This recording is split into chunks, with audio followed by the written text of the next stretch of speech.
పోలీసులపై మాజీ మంత్రి పేర్ని నాని ఆగ్రహం వ్యక్తం చేశారు.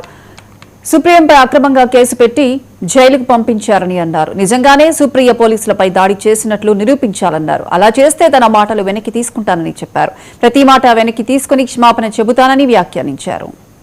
మిత్రులకు ఏదైతే మీరు కాగితం పంపించారో, ఎవరైతే ఈ కాగితం పంపించినటువంటి పోలీసు వారు పాత్రికేయ మిత్రులకి మొత్తం 21వ తారీఖు శనివారం మధ్యాహ్నం నుంచి 22వ తారీఖు మధ్యాహ్నం దాకా టోటల్గా పోలీస్ స్టేషన్లో ఎన్ని ఆ ఎన్వీఆర్లో డివిఆర్ ఎన్వీఆర్ ఆ మెషిన్ ఉంటుంది కదా రికార్డ్ చేసేది, ఆ మొత్తం ఫుటేజ్ మొత్తం మీడియాకి ఇచ్చేయండి. మాకొద్దు, మీడియాకి ఇచ్చేసేయండి.